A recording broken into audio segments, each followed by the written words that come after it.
The scenario that she sets out is that would make it even easier for the criminal gangs to be able to use that as part of their advertising and part of their reason to try and persuade people to part with their money and to make an incredibly dangerous journey across the Channel. Rachel Maskell. Thank you, Madam Deputy Speaker. Stigmatising and dehumanising asylum seekers has stirred up race hate, thankfully by a small number though, in our communities, and I'm really disturbed to see that racism perpetrated on the streets of York. However, I'm even more disturbed to hear that there are planned across the country assaults on asylum hotels, not least in York, where we have children and families staying. Could she set out what policing operations will be in place to protect those children and families from this hate and ensure their safety over the coming weeks? Madam Secretary. I think my honourable friend is right to point out the dangers of some of the kind of divisive language, the dehumanising language towards other human beings, and to point out our shared humanity. And we can have disagreements with people, we can have views about the way in which systems should work, about the way in which rules should be enforced, and recognise there will be people who need to be returned because they have no right to be in the UK, but also we can avoid the kind of demonising language that ends up escalating tensions or promoting hatred and violence, something that we in this country should never do. Louis French. Thank you, Madam Deputy Speaker. The Home Secretary today has described the people smugglers as criminals and the boat crossings as illegal.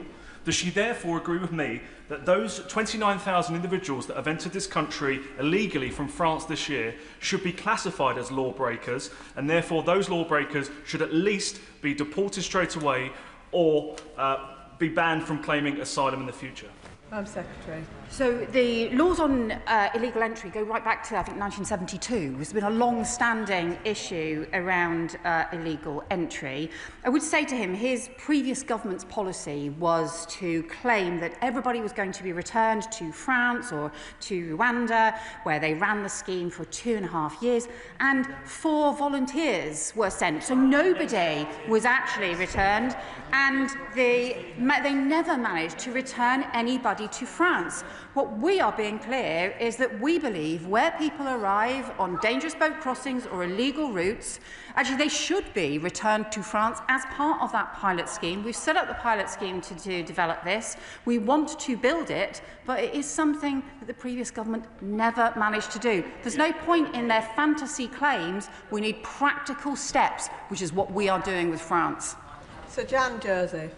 Thank you, Madam Deputy Speaker. One of the hotels that is housing asylum seekers in Kent is the hotel in Ashford. The decision to house them was taken by the Conservatives when they were in power. Many people currently living there are going through appeal process. So I welcome the decision to speed up appealing processes.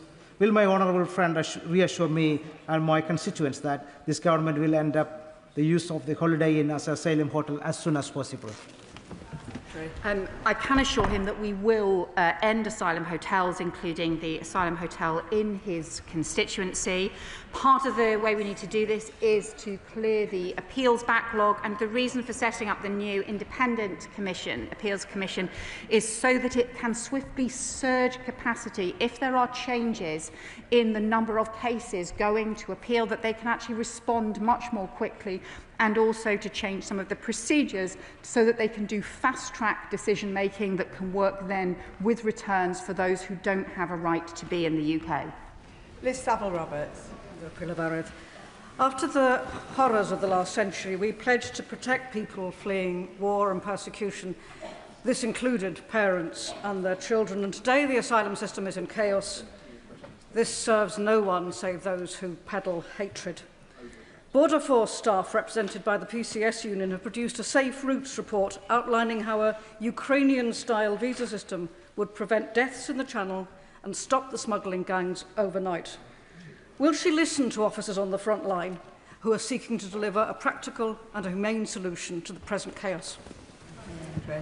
Well, what I would say to the honourable member is the principle behind the France pilot that we want to build and grow is that people can apply through a legal process, go through proper security checks as well, but we will return people who come on these dangerous small boats facilitated by criminal gangs. Those principles, I think, are really important, that we want a system that can better return those who are being exploited by criminal gangs, undermine their business model, and who are using illegal entry. But alongside that, we do what our country has always done through history, which is to provide the legal processes controlled and managed to be able to support those who have fled persecution and conflict. It's what happened as part of the Ukraine scheme. It's what we will now seek to do as part of a refugee approach to students, and it's what we need to do to have a proper system across the board that does both things, that looks at dealing with the control, bringing more control into a chaotic system, and also having something that is true to our historic values. Clive Efford. I welcome my right honourable friend's statement today, and can I commend her for the way she's working with our neighbouring countries to try and deal with this problem. The approach of the previous government was basically to stand on the cliffs of Dover and shout abuse across the channel and tell the Conservatives that they should keep all refugees and we would take none. So if we're going to provide a solution to this problem, it has to come from the sort of cooperation that she has been working on. And does she agree? Secretary. Well, I agree with my honourable friend. Frankly, we saw what happened under the previous government, and we saw also the system that we had inherited, where they made grand but empty claims about where people were going to be returned to, but then had none of the agreements, nothing workable in place to actually do it, and then instead just had people stuck potentially indefinitely in the asylum system, which would have meant increasing numbers of asylum hotels. In contrast, what we have done already is a 28% increase in returns of failed asylum seekers and put in place the foundations for building a new approach with France and with other European countries. I think most people recognise the complexity of this issue rather than the sort of a fantasy promise approach which just ends up undermining trust. Mark Pritchard. Thank you, Madam Deputy Speaker. Does the Home Secretary accept that some of the UK's adversaries are seeking to weaponise illegal migration?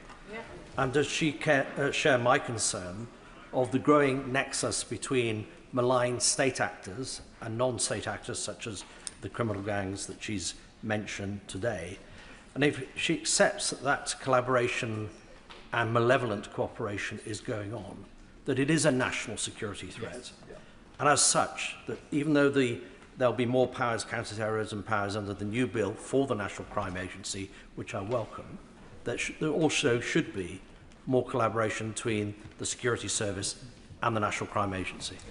Madam Secretary. Can I agree with the points that the honourable member has made? The Prime Minister said early last year that border security is a national security issue. He is right about that. He is also right that we see malign forces attempt to exploit and undermine border security, and also he's also right to talk about the interaction sometimes between malign state-backed threats and also organised immigration crime. Why we already have growing cooperation between the intelligence and security agencies and also the National Crime Agency that looks at some of these smuggler gang threats and routes and have pursued further issues there, and are also looking at strengthened checks that we may be able to do at our borders. It also strengthens the argument for the international cooperation with other law enforcement and intelligence and security agencies as well. Alex Ballinger. Thank you, Madam Deputy Speaker.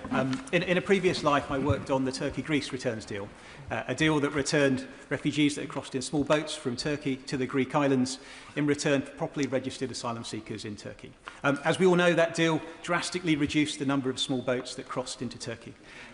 Does the Home Secretary think that the UK's deal with France, negotiated just last month, is already having a deterrent effect? And might that be connected to the smallest number of crossings in August since 2019 that we've seen? Secretary. Well, my honourable friend is right that the crossings in August were the lowest for several years, although there was the same level of crossing days as last summer. You will also know there's a lot of different factors involved, and we have been seeking with France as well to get the implementation of their maritime review to also be able to do stronger interventions. But I welcome the point that he made about the Greece-Turkey deal, because that did have a very significant impact on those crossings, and it's why we believe it is the right thing to do to pursue this cooperation with France, and I welcome the work that the French government has done to support this pilot agreement on returns.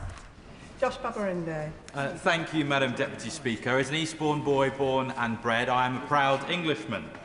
And in his St George's Day speech in 1933, Winston Churchill said that his England was one where no one would think of persecuting a man on account of his religion or his race.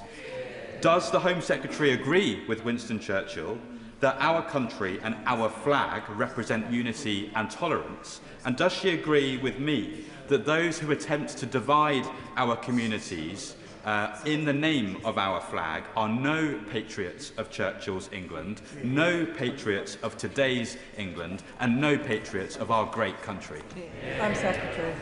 Well, I agree with my honourable friend about the importance of patriotism that brings our country together. That is what our flags symbolise, that is what our values as a country symbolise. Obviously, the Union Jack is in itself a coming together in its very embodiment as a flag, but also the St George's flag for those of us representing English constituencies that are proud to fly the St George's flag and so proud to stand up for the values and the shared description that he has, the patriotism around those English values as well as those British values that are about coming together, about fairness, about decency, about respect.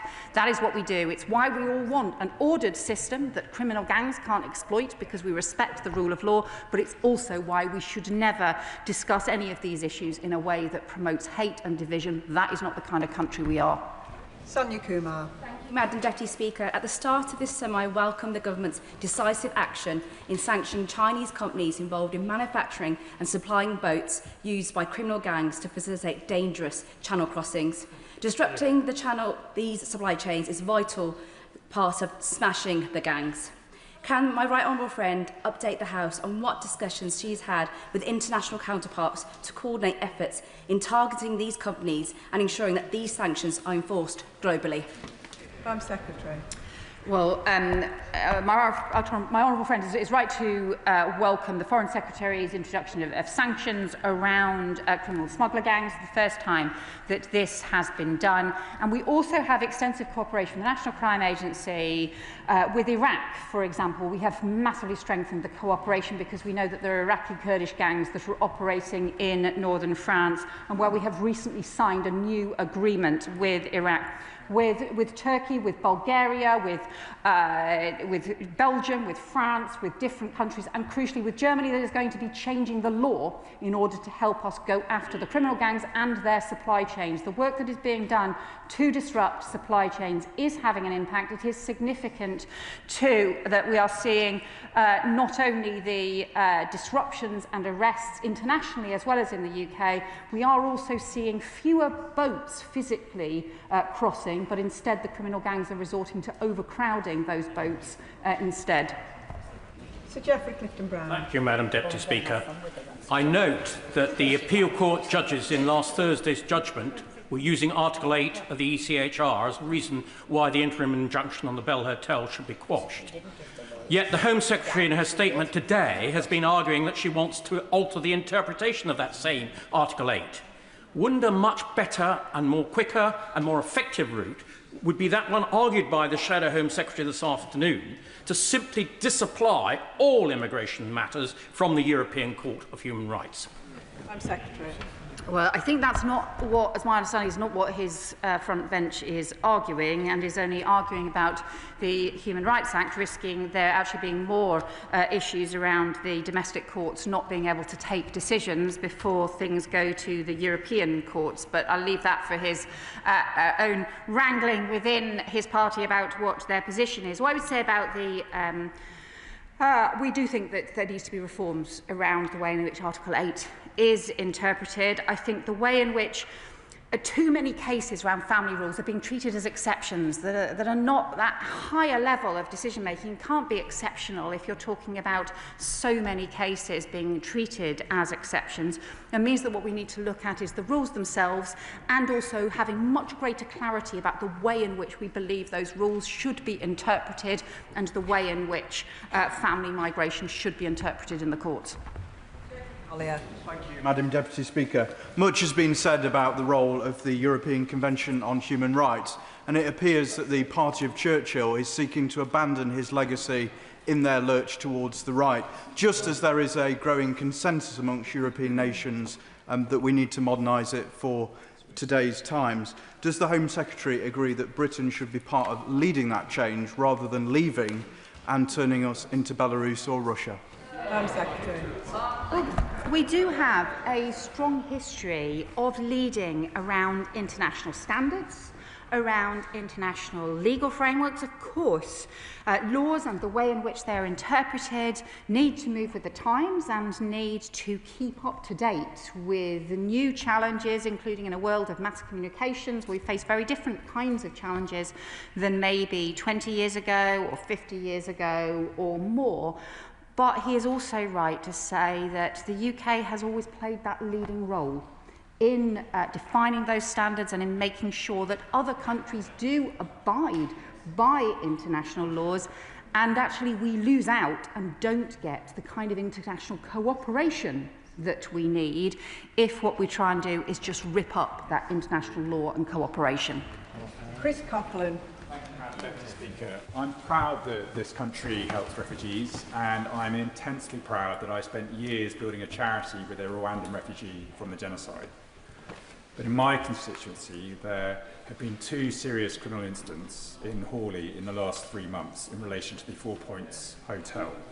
My constituents do have legitimate safety concerns, and although the police have acted promptly, what steps is the Home Secretary taking to ensure the 4 Points Hotel is closed as an asylum hotel as soon as possible? Well, the honourable member makes an important point. We want all asylum hotels to close, including in his constituency. We need to do that in a controlled and orderly manner as well. But I think what we also need to do is to strengthen the arrangements to ensure that the law is enforced and that rules are enforced, that public safety considerations are also taken seriously as part of the management of the whole asylum and immigration system. And it's why we are developing new partnerships between policing, immigration enforcement and the Home Office and asylum accommodation providers. It's immensely important there is proper shared information and also stronger arrangements to make sure that wherever criminality is found, it is properly and swiftly tackled. Oliver Ryan. Thank you, Madam Deputy Speaker. The Shadow Home Secretary, the former Immigration Minister, has some brass neck, do we not think, Home Secretary? He opened so many hotels, I thought he was going to overtake Lenny Henry as the frontage of Premier Inn at one stage. My constituents are so fed up with this, and I'm glad she's taking it so seriously, getting the numbers down. While we're doing everything we can to get these numbers down, does she agree with me that everyone involved in this debate, and particularly politicians, shouldn't incite or encourage the sort of aggression and actually sheer racism that we've seen, some actually directed towards our brave police officers over the summer? Thank you. Home Secretary. Well, my honourable friend is right that the previous government, including the Shadow Home Secretary when he was Immigration Minister, was responsible for a huge increase in asylum hotels and presided over a tenfold increase in small boat crossings as well. The important thing now is to make sure that we can end asylum hotels and make sure that we can bring back control into the system. But as we do so, we should make sure that we don't have divisive or hateful rhetoric or anything that particularly that promotes violence against police officers or within communities, which is always a disgrace. Dr. Ben Spencer. Thank you, Madam Deputy Speaker. The Home Secretary's right to talk about tackling push and pull factors, something which, when we're in government, we worked towards tackling, despite challenges, bringing forward the use of third countries. Because you both need a deterrent, but you also need a place to send people who we don't have returns agreements with their country of origin, or we don't know. Now, it's no surprise to me, arrivals have increased since that scheme was scrapped. I understand there's a period of reset happening in Downing Street at the moment, so how long before we can expect her to come to the dispatch box to talk about a third country scheme that she'll be introducing? Home Secretary. Well, obviously what this government has managed to do is to get the agreement with France in place, that pilot agreement that we seek to build. France obviously is not the country where most of the people passing through started from, so it is effectively a third country agreement that we have already put in place and are now working to implement on a pilot basis. We're also working with other European countries to explore returns hubs as well. But what we don't think is the right thing to do is to have an incredibly expensive programme that sent just 4 volunteers, and during the 2.5 years, 2 years plus that it was in operation, ended up costing £700 million, while 84,000 people arrived in the UK. Thank you, Madam Deputy Speaker. Peterborough is a proud and generous place and has welcomed many people to our doors over the generations. And I'd like to put on tribute by thanks to the churches, mosques and community groups which are looking after and welcoming people. But people are getting fed up with a system that is broken and was broken before my honourable friend became the Home Secretary. So many people in my constituency will welcome the record deportations, the focus on Article 8 and making efficiency and driving forward the system. But to be honest, the biggest issue in my constituency remains the hotel that was opened by Serco with no consultation with the police or the council before it happened. Can my right honourable friend assure me that she will make sure that there is no single bureaucratic block, no stone she will not move to get the Dragonfly Hotel closed as soon as possible as part of fixing this rotten, broken system? Secretary. Well, we have made clear that we need to end all asylum hotels, including the hotel in my honourable friend's constituency. It's actually because we believe in the long history that the UK has of helping those who have fled persecution and conflict in an ordered way, is why we also need to get control and fix the chaos that we inherited, including ending asylum hotels that are undermining confidence in the whole system and were introduced exactly because the previous government lost control over the system. That is what now needs to be turned around, and that is the foundations that we are putting in place. Ben Opsijecti. Thank you, Madam Deputy Speaker. She's touched on this a couple of times already, but I'm yet to hear from the Secretary of State about the scope of the government's asylum accommodation programme, which is currently rated at amber. Despite over 29,003 asylum seekers arriving by small boat alone so far this year, the scope of this programme will only see the creation of 5,000 bed spaces by the end of 2026, spread across 3 accommodation pilots following its strategic refresh. In what locations will the 3 accommodation pilots be? How many bed spaces for asylum seekers will be in each? And at what stage gate is each one? So, we are developing alternative approaches to asylum accommodation, including working with local councils that have come forward and also including working with other government departments. We will provide an update as well as we make progress and do so. But I think there's the 2 things that need to happen together. There's obviously the shift to alternative sites that has to follow value for money tests, because that was the mistake that I think was often made in the past, and not having the proper assessments in place, as the Public Accounts Committee identified. but also making sure that we reduce the numbers of people in the asylum accommodation system overall. Because if we don't reduce the numbers in the system, simply moving the problem around from place to place won't solve it and won't get it back under control. Alice MacDonald. Thank you very much, Madam Deputy Speaker. Ensuring we have a humane and functioning asylum and immigration system needs competence, credibility and compassion. And I welcome the credible plan that this government has put in place.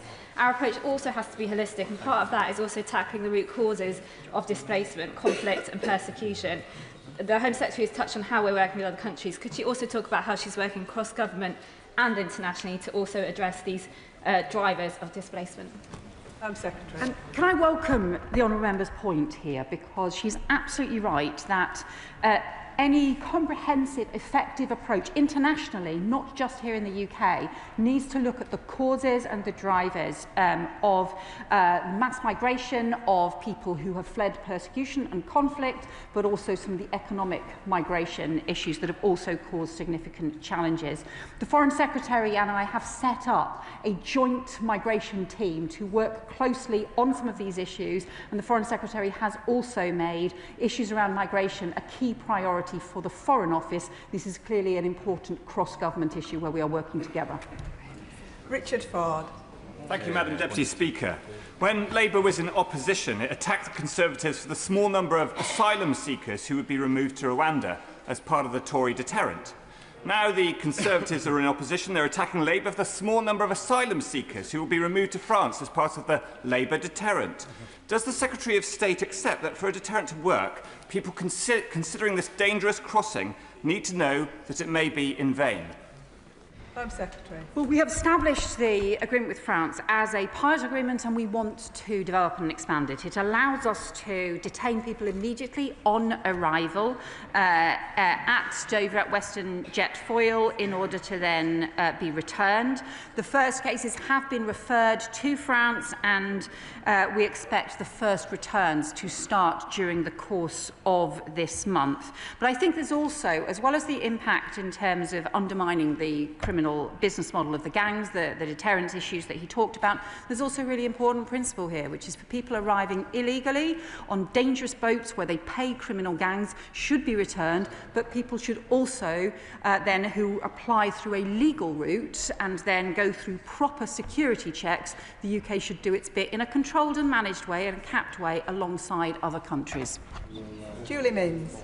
Madam Deputy Speaker, can I welcome the Home Secretary's statement, and can I strongly welcome the enforcement action recently taken by UK Border Force, Cumbria Police and local trading standards in cracking down on illegal trading and illegal working in retail in my Carlisle constituency. Will the Home Secretary reassure my constituents that there will be no let-up in this enforcement activity and that the same rigour will be applied to migrant workers working as delivery riders?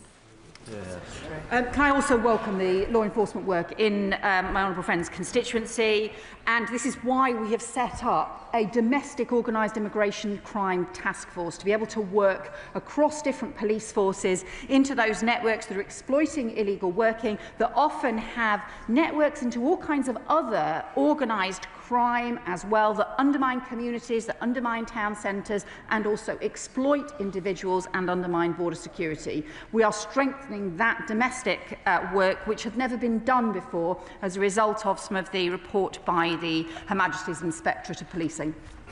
Wendy Morton. Thank you, Madam Deputy Speaker. Under the watch of this Home Secretary, the fact is 2025 has been the worst year on record for small boat crossings.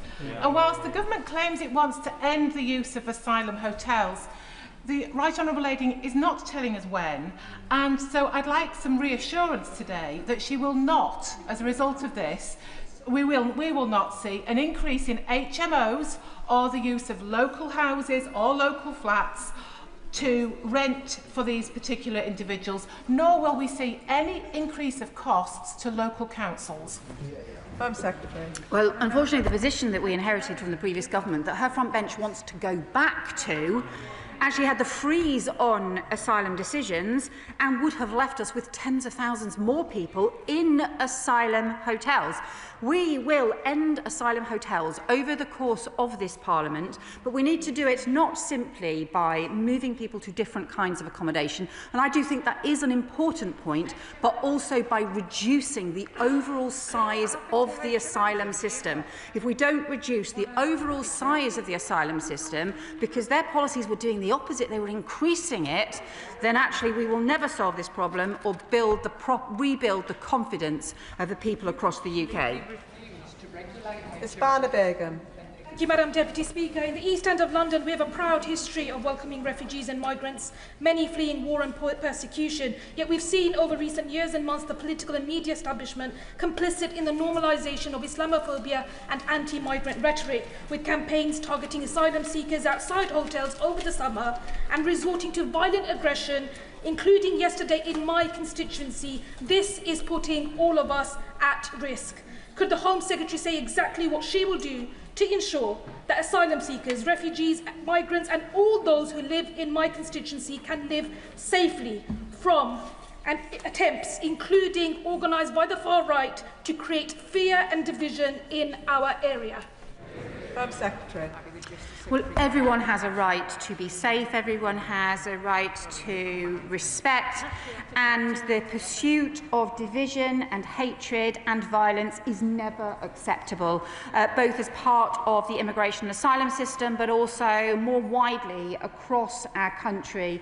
It's hugely important that alongside all of the reforms we introduce, because we do need reforms to the system, we also have a clear recognition of the importance of our shared humanity and the importance of preventing any kind of violence, hatred or the kinds of tensions and problems that she describes. Richard Tice. Thank you, Madam Deputy Speaker. With crossings up over 40% this year alone at some 30,000. Clearly, the government's current policies are acting as a magnet, not a deterrent. So when will the Home Secretary realise that the only effective deterrent is to detain and deport everybody who comes here illegally, and to do that, we must leave the European Convention on Human Rights? Home Secretary. Well, this government has increased the returns of those who have no right to be here since the election, including a 28% increase in returns of failed asylum seekers. We're strengthening enforcement and bringing in new counter-terrorism powers to go after the criminal gangs, counter-terrorism powers that incomprehensibly his party has voted against and seems to be opposing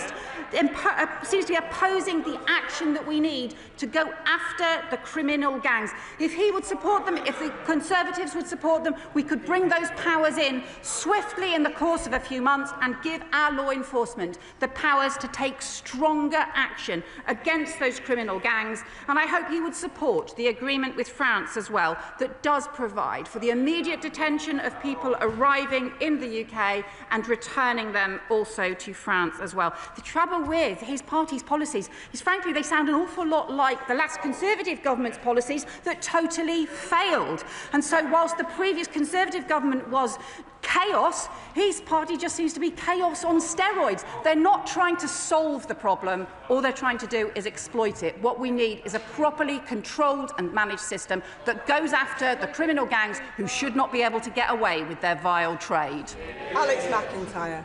Thank you, Madam Deputy Speaker. Gloucester has a proud history of being a welcoming and diverse city, and just last week I was pleased to attend the Ukrainian Independence Day celebrations in my constituency with some of those who have sought refuge in our city.